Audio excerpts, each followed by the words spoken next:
मेरे प्यारे विद्यार्थियों, आप सभी को मेरा नमस्कार।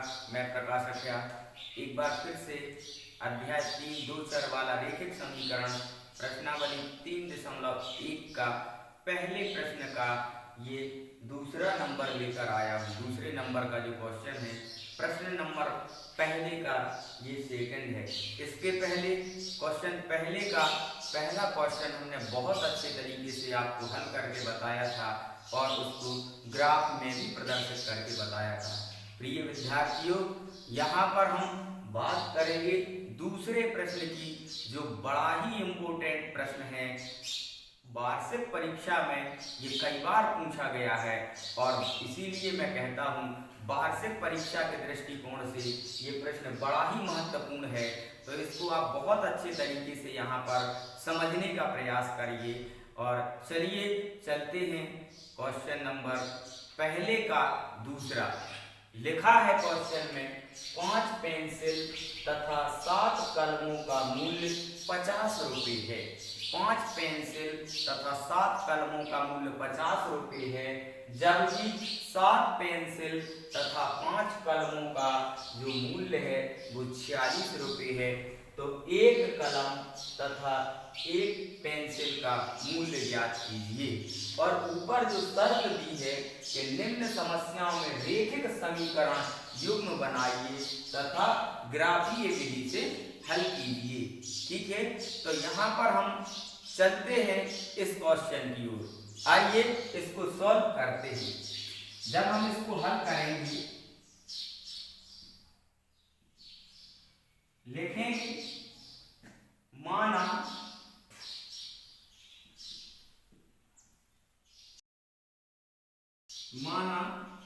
एक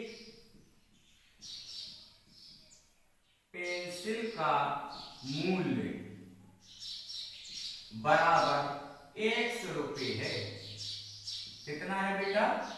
x रुपये है। तथा एक कलम का मूल्य बराबर y रुपये है।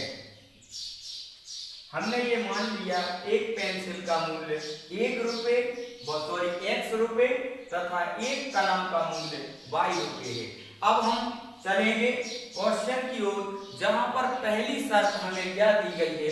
5 पेंसिल तथा 7 कलमों का मूल्य 50 रुपये है। जब हमने एक पेंसिल का मूल्य x रुपये माना है तो बेटा 5 पेंसिल का मूल्य कितना होगा? 5x होगा, क्योंकि हम 5 का x में गुणा करेंगे। ठीक है ना? तो यहां लिखेंगे प्रथम शर्तानुसार। पहली शर्त में हमें क्या दिया है? प्रथम शर्त में हम लिखेंगे 5x और 7 कलम। एक कलम का कितना माना है हमने? मूल्य y रुपये। तो 7 कलम मतलब 7y इक्वल टू में आ जाएगा हमारा 50। ये बनेगा हमारा बेटा इक्वेशन नंबर फर्स्ट। ये हमारा समीकरण पहला मिल गया। इसके बाद द्वितीय शर्तानुसार, भाई सेकंड शर्त में क्या बोला गया है? सेकंड शर्त में बोला गया है जबकि 7 पेंसिल तथा 5 कलमों का मूल्य 46 रुपये है। 7 पेंसिल मतलब 7x और प्लस में 5 कलम अर्थात 5y बराबर 46 हो जाएगा बेटा। इस प्रकार से हमने ये दो यहाँ पर समीकरण प्राप्त किए। ठीक है ना?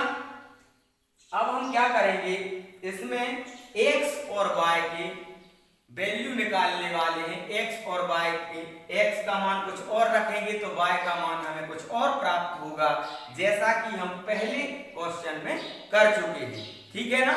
तो यहाँ पर बेटा हम लिखते हैं समीकरण 1 के लिए। समीकरण 1 के लिए हम क्या करेंगे? सबसे पहले हम x और y के मान यहाँ पे प्राप्त करेंगे। x और y इस प्रकार से। ठीक है ना, ये हम पहले क्वेश्चन में आपको बहुत अच्छे तरीके से बता चुके हैं। यहाँ पर क्योंकि कोशिश ये करना आप कि ऐसा मान रखना जो पूर्ण रूप से कट जाए, दशमलव में ना आए, वरना हमें इधर ग्राफ में मान रखने में परेशानी होने वाली है। ठीक है ना, तो हम पहले समीकरण के लिए क्या करेंगे, यदि यहाँ पर हम y का मान 0 रख देंगे बेटा, तो हमारा ये वाला पद 0 हो जाएगा। हम रखते हैं, जैसे हमने समीकरण पहले में, इधर समीकरण फर्स्ट में यदि y बराबर 0 लिया, y का मान क्या लिया, 0 लिया, तो यहाँ क्या हो जाएगा, 5x, ये वाला पद तो 0 हो जाएगा भाई आपका, धन 7 गुणित 0 बराबर 50। इस प्रकार से होगा, 7 का गुणा यदि 0 में होगा तो ये तो हमारा 0 हो जाएगा, क्या बचेगा, 5x में ये आ जाएगा बराबर में 50, और x का जो हमारा वैल्यू आएगा वो आएगा 50/5। इसको हम काट देंगे, ये कितने बार कटेगा भाई, ये हमारा 10 बार कट जाएगा, मतलब x का वैल्यू कितना आएगा, 10 आएगा। यदि हमने समीकरण 1 में y का मान 0 रखा तो हमें x का मान कितना मिला, 10 मिला, तो हम इधर 0 रखा जब हमने, तो x की जो वैल्यू है वो हमें कितनी मिली बेटा, 10 मिली। ठीक है ना, उसके बाद में हम क्या करेंगे, यहाँ पर हम y का वैल्यू 5 ले लेंगे। ठीक है ना, फिर से इसी वाले समीकरण में, समीकरण 1 में y का जो वैल्यू है हम कितना ले लेंगे भाई, 5 ले लेंगे। यहाँ पर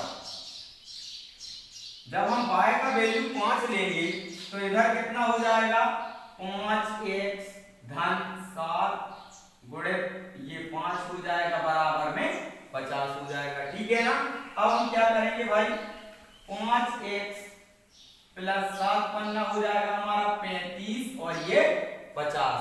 अब ये प्लस के 35 है, इनको बराबर के इस तरफ लेके आएंगे तो माइनस के हो जाएंगे, मतलब 5x बराबर 50 माइनस 35। ठीक है ना, इसको हम क्या करेंगे, 50 में से 35 को घटा देंगे। ठीक है ना, तो हमारा भाई इधर कितना बचेगा, ये हमारा बचेगा 5x बराबर 15 आ जाएगा। जब हम 50 में से 35 को घटाएंगे तो 15 आएगा, और x का जो वैल्यू आएगा 15/5, मतलब 5 तिया 15, मतलब x का मान हमें कितना मिला, 3। जब हमने इधर y का मान 5 लिया तो x का मान हमें कितना मिलने वाला है, 3। तो यहाँ पर हम लिखेंगे y बराबर 5 लेने पर x का जो वैल्यू है वो हमें 3 प्राप्त हुआ। इस प्रकार से हम समीकरण 1 के लिए x और y के मान निकाल लेंगे। अब हम चर्चा करेंगे समीकरण दूसरे पर, समीकरण 2 के लिए। ठीक है ना, समीकरण 2 के लिए हम देखेंगे, यहां पर फिर से लिखेंगे x और ये y,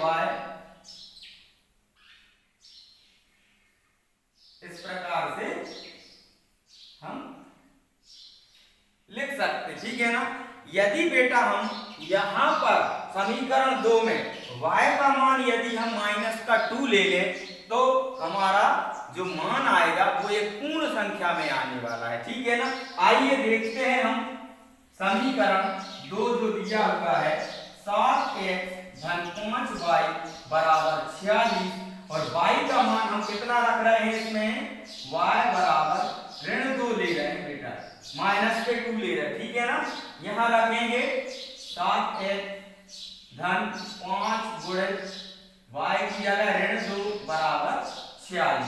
ठीक है, ये हमारा क्या हो जाएगा भाई, 5 गुना 10, तो 7x ऋण 10 बराबर 46, ये माइनस के 10 है, उस तरफ जाएंगे बेटा तो प्लस के हो जाएंगे, तो 7x बराबर 46 10 56 हो जाएगा, 7x बराबर 56 और x बराबर 56/7, मतलब 7 × 8 = 56। तो इधर जो हमारा मान आने वाला है x का वो कितना आएगा भाई 8 आ जाएगा। जब हमने y का मान ऋण 2 लिया तो x का मान हमारा 8 निकल के आया। तो y का मान यहाँ पे हमने माइनस का 2 रखा तो x का मान हमारा 8 निकल के आ गया भाई। ठीक है ना, ये चीज आपको समझ में आ गई होगी बेटा। उसके बाद में हम एक मान और लेने वाले हैं यहाँ पर। यदि हम y का मान 5 ले लें, कितना ले लें यहाँ पर 5 ले लें। y का मान जब हम 5 लेंगे 7x plus 5y equal to 46, तो y की जगह हम क्या पुट करने वाले हैं इधर 5। ठीक है ना, तो यहाँ पर 7x प्लस y इंटू 5 की जगह 5 और ये 46, 5 जा हो जाएगा हमारा 25, तो आएगा इधर 7x प्लस 25 इक्वल में आ जाएगा 46। अब हम क्या करेंगे, इसका इधर बेटा पक्षांतर करने वाले हैं। ठीक है ना, इसका जब हम पक्षांतर करेंगे भाई तो 46 माइनस 25। ठीक है ना, अब इधर हम क्या करेंगे 40 में से 25 को यहाँ पर घटाने वाले हैं भाई। ठीक है ना, तो ये जो हमारा है इधर बचेगा हमारा 1 और इधर बचेगा हमारा 2, मतलब 21 बचा हमारा। ठीक है ना, 21 बचा तो x बराबर जो आएगा बेटा 21/7 आ जाएगा। तो ये 3 बार कट जाएगा। x का जो हमारा वैल्यू है यहाँ पर हमें 3 मिलने वाला है। जब हमने यहाँ पर क्या किया, यहाँ पर y का जो मान है, y का मान हमने 5 लिया, कितना लिया था 5 लिया था y का मान समीकरण 2 के लिए, तो x का मान हमें 3 प्राप्त हुआ। तो इधर हम क्या लिखेंगे 5 लिखेंगे और x की जगह हमें कितना मिला 3 मिल गया। ठीक है ना, इस प्रकार से हमने समीकरण 1 और समीकरण 2 के लिए x और y के मान यहाँ पर प्राप्त कर लिए हैं। अब हम क्या करने वाले हैं बेटा यहाँ पर,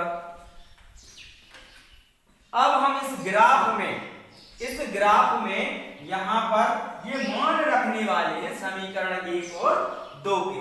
ठीक है ना, हम बात करेंगे समीकरण 1 की। समीकरण 1 में y का मान जब हमने 0 दिया तो x का मान हमें प्लस का 10 प्राप्त हुआ, अर्थात धन के 10 मिले हैं यहाँ पर। तो यहाँ पर देखा हमने ये हमारा x अक्ष है, ये वाला y अक्ष है। जब हमने y का मान 0 दिया बेटा इधर, तो हमें यहाँ पर x का जो वैल्यू मिला है प्लस का 10 मिला है, प्लस का 10 मतलब x अक्ष पर। y अक्ष पर जब हमने ये 0 लिया तो x अक्ष पर हमें धन का 10 मिलने वाला है, तो प्लस का 10 हमें यहाँ पर मिलेगा भाई।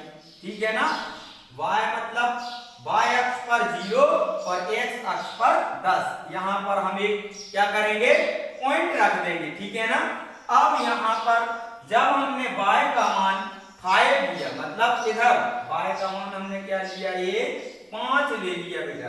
ठीक है ना, तो हमें x का जो वैल्यू मिला है वो प्लस का 3 मिला है। तो हम क्या करेंगे इस 3 की सीध में इस प्रकार से देखिए, यहाँ पर ग्राफ में जब आप यही प्रश्न करेंगे बहुत बढ़िया तरीके से तो आपको कोई भी परेशानी नहीं जाएगी। ठीक है ना, इस प्रकार से ये यहाँ पर ये वाला बिंदु हमें मिलने वाला है भाई ये। ठीक है ना, ये थोड़ा आगे पीछे हो सकता है, इसमें आप बिल्कुल भी कंफ्यूज मत होना। ठीक है ना, इसको थोड़ा और ऊपर होना चाहिए, तो कुछ इस प्रकार से अपना ये लाइन यहाँ पर हमें मिलने वाला था। ठीक है ना, क्योंकि यहाँ पर अगर चलिए देखते हैं, लेकिन थोड़ा सा आगे पीछे ग्राफ है तो आप उसमें बिल्कुल भी परेशान होने की आवश्यकता नहीं है बेटा। ठीक है ना, तो हमने क्या किया इस बिंदु को और इस बिंदु को यहाँ पर मिला दिया। ठीक है ना, यहाँ पर हमने इसको मिलाया तो हमें एक इस प्रकार से रेखा मिली। लेकिन हमारा कहने का जो मतलब है कि यहाँ पर ग्राफ में ये थोड़ा सा पास में लिखा है, जब आप ग्राफ कॉपी यूज करेंगे तब आपको यहाँ पर कोई परेशानी नहीं आने वाली है। ठीक है ना, तो थोड़ा सा कहीं ना कहीं या तो इसमें भाई ये पास पास लिखा है, ठीक है। तो इधर हमें कौन सा बिंदु मिलने वाला है, इधर हमें जो बिंदु मिला है बेटा ये हमें मिला है 3 और 5 का, ठीक है ना। तो इधर हम 3 और 5 ये वाला पॉइंट हमें यहाँ पे मिल चुका है, ठीक है ना। और अगला जो यहाँ पर जो ये तो पहले समीकरण की बात हो गई, ये हमारी कौन से समीकरण की बात हुई है, ये वाला पहला इक्वेशन 5x + 7y = 50। अब हम दूसरे समीकरण के लिए जो x और y के मान निकाले थे ग्राफ पे इधर प्रदर्शित करेंगे। तो यहाँ पर जब हमने x का वैल्यू प्लस का 8 लिया, x का वैल्यू x अक्ष पे धन का 8, ठीक है ना, तो हमें y का जो वैल्यू मिला है वो माइनस का 2 मिला है। कितना मिला बेटा, ये माइनस का 2। इधर हम क्या करेंगे +8 और इधर y अक्ष पर हम क्या करेंगे माइनस का ये 2, इसकी जस्ट सीध में, ठीक है ना। यहां पर हमें एक बिंदु मिलने वाला है, ठीक है ना। तो इस पर हम इधर एक पॉइंट लगा देंगे। फिर उसके बाद में हम क्या करने वाले हैं, जब हमने x का वैल्यू प्लस का 3 लिया तो y का वैल्यू हमें प्लस का 5 मिला। x का वैल्यू प्लस का 3 लिया ये वाला और y का वैल्यू प्लस का 5, मतलब यही वाला पॉइंट या इसी जगह हमें ये बिंदु मिलने वाला है। तब हम क्या करेंगे बेटा, तब हम यहां से लेकर इस प्रकार से एक ये रेखा खींच देंगे, ठीक है ना, एक ये लाइन खींच देंगे। तो यहां पर जहां ये समीकरण पहले और दूसरे की दोनों रेखाएं आपस में प्रतिच्छेद कर रही हैं, आपस में ये दोनों रेखाएं इंटरसेक्टिंग लाइन बोलते हैं जिनको, प्रतिच्छेदी रेखा।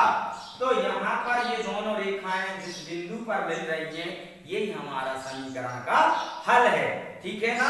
तो यहाँ पर x का जो वैल्यू है वो 3 आया और y का वैल्यू 5 आया। कहने का मतलब है एक पेंसिल का मूल्य x रुपए माना था तो x का मान यहाँ पर 3 निकल के आया है और एक कलम का मूल्य y माना था तो जो y का वैल्यू है वो 5 निकल के आ गया है। अब हमें एक पेंसिल तथा एक कलम का मूल्य ज्ञात करना था तो हम लिख सकते हैं बेटा, यहाँ पर क्या लिखेंगे, मूल्य x बराबर 3 रुपए है तथा एक कलम का मूल्य y बराबर 5 रुपए है। इस प्रकार से हम इस क्वेश्चन को बड़े ही आसान तरीके से यहाँ पर हल कर सकते हैं और ग्राफ में भी इस प्रकार से प्रदर्शित कर सकते हैं। वार्षिक परीक्षा की दृष्टि से बेटा बड़ा ही महत्वपूर्ण प्रश्न है। वार्षिक परीक्षा में कई बार ये प्रश्न पूछा गया है। आशा करता हूँ ये प्रश्न आपको बहुत अच्छे से समझ में आ गया होगा। और अभी जो मेरा सीरीज चल रहा है 3 अध्याय चैप्टर वाइज चैप्टर प्रश्नावली में पूरा कोर्स करवाने का प्रयास कर रहा हूं, तो आप मेरे चैनल के साथ बने रहें, रोज विजिट करें। पूरा प्रयास करूंगा डेली एक वीडियो डालने का जिसमें हर एक प्रश्नावली से एक एक प्रश्न लेकर आऊंगा और आपको बहुत अच्छे तरीके से समझाने का प्रयास करूंगा। और यहाँ पर आप बने रहें मेरे चैनल जेपी सर मैथ्स गुरु के साथ।